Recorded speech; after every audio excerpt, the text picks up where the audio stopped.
वक्फ board की बता रहे हैं। ये बहुत ही दुर्भाग्यपूर्ण है। इन पे तत्काल इनकी गिरफ्तारी होनी चाहिए, इनके खिलाफ FIR दर्ज होना चाहिए, ऐसे लोग सलाखों में होने चाहिए।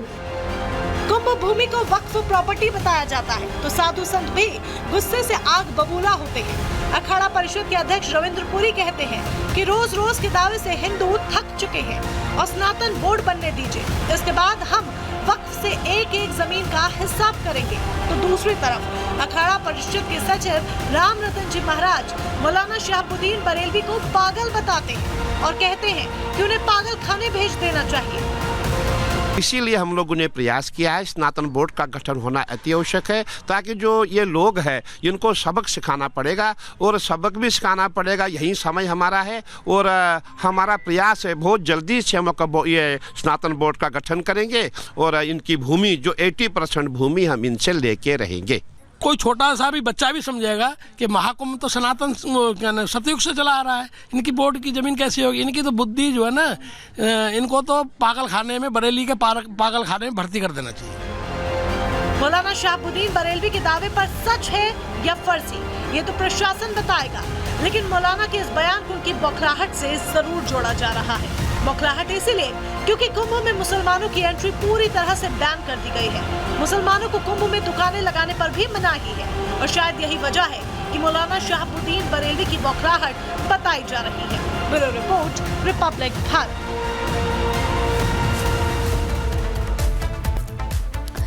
तो महाकुंभ की जमीन पर वक्फ के दावे पर विश्व हिंदू परिषद के प्रवक्ता विनोद बंसल ने क्या कुछ कहा है, वो आपको सुनवाते हैं।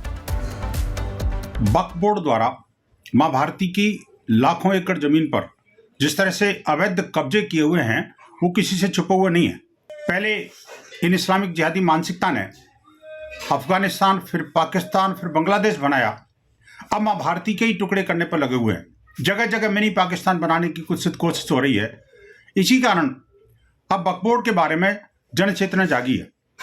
लेकिन उसी के साथ अब जिस तरह से प्रयाग की पुण्य धारा, जहां पर अनादिकाल से कुंभ का आयोजन होता है, करोड़ों लोग दुनिया के अलग अलग हिस्सों से स्वतः प्रेरणा से, स्वसाधनों के द्वारा और आध्यात्मिक और धार्मिक मुक्ति के लिए, ज्ञान प्राप्ति के लिए और अपने आत्म कल्याण के लिए जुड़ते हैं। ऐसी पुण्य धारा पर भी वो वक्फ बोर्ड नामक जो कब्जाधारी हैं, वो कब्जा जमाने की कुत्सित कोशिश कर रहे हैं। तो महाकुंभ में दुनिया भर के 40 करोड़ से ज्यादा लोग पहुंचने वाले हैं, जिनकी सुरक्षा की जिम्मेदारी मुख्यमंत्री योगी के कंधों पर है। योगी के प्लान के तहत मुख्यमंत्री योगी की फोर्स ने महाकुंभ में मोर्चा संभाल रखा है। NSG, ATS और पुलिस कर्मियों की चप्पे चप्पे पर नजर है। रिपोर्ट दिखाते हैं आपको।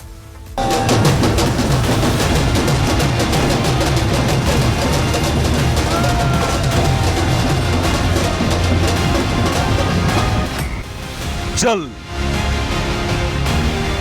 थल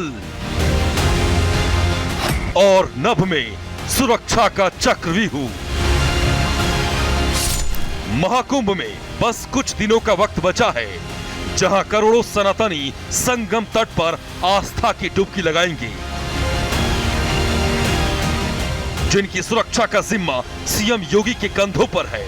और योगी ने सुरक्षा के जो इंतजाम किए हैं, उसे भेद पाना महाकुंभ के दुश्मनों के लिए नामुमकिन है।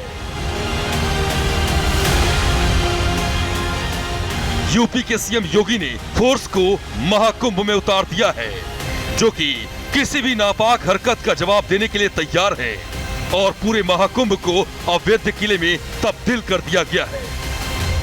महाकुंभ में सुरक्षा के लिहाज से 7 चक्र बनाए हुए हैं। मेला क्षेत्र में जैसे ही आप प्रवेश करेंगे, यहाँ पर आपको पुलिस की गश्ती नजर आएगी और यहाँ पर हर जगह बैरिकेडिंग की गई है। बैरिकेडिंग करके जांच पड़ताल भी की जा रही है। अगर कोई गाड़ी जो कि महामंडलेश्वर या फिर साधु संतों से संबंध नहीं रखती है, उन सबको रोका जा रहा है, उन सबसे पूछताछ की जा रही है। इतना तक कि यहाँ से ड्रोन से भी नजर रखी जा रही है। महाकुंभ पर बुरी नजर रखने वाले अगर कोई अनहोनी करते हैं, तो ATS के जवान उनका काम तमाम करने में देरी नहीं लगाएंगे। ATS के कमांडोज ने एक बार फिर से मॉक ड्रिल कर अपनी तैयारियों को परखा। श्रद्धालुओं के जान माल की रक्षा किस तरह से की जानी है और आतंकियों को कैसे काबू में करना है, इसकी तैयारियों को अंतिम रूप दिया जा रहा है। सीएम योगी की फोर्स महाकुंभ को लेकर दी जा रही हर एक धमकी को बेहद गंभीरता से ले रही है।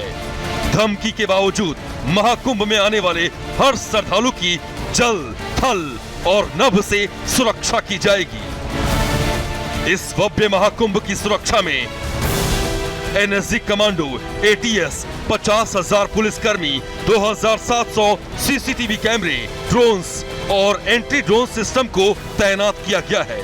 7 चक्रीय सुरक्षा व्यवस्था है।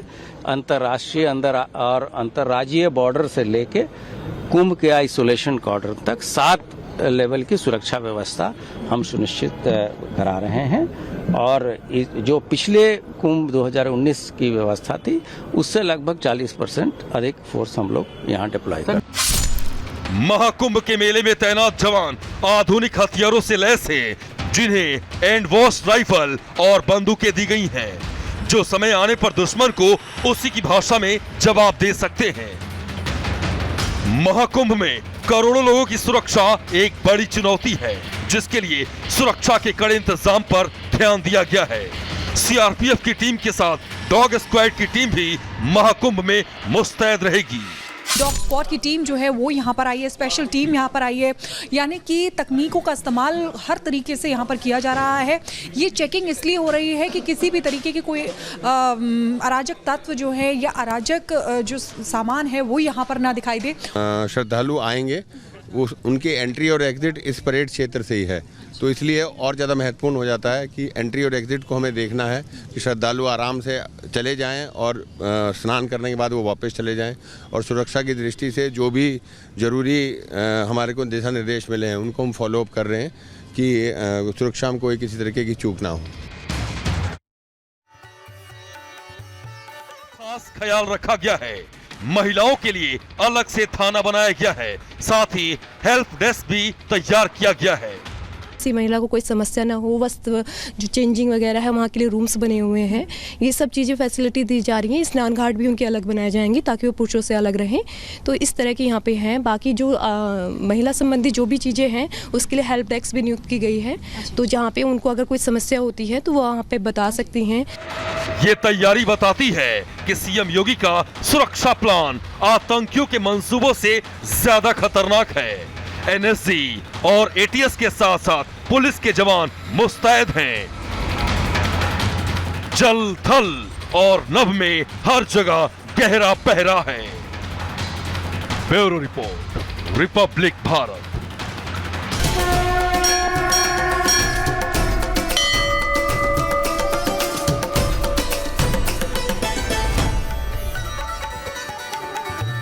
आस्था का महाकुंभ, दिव्य भव्य और अलौकिक महाकुंभ के लिए संगम नगरी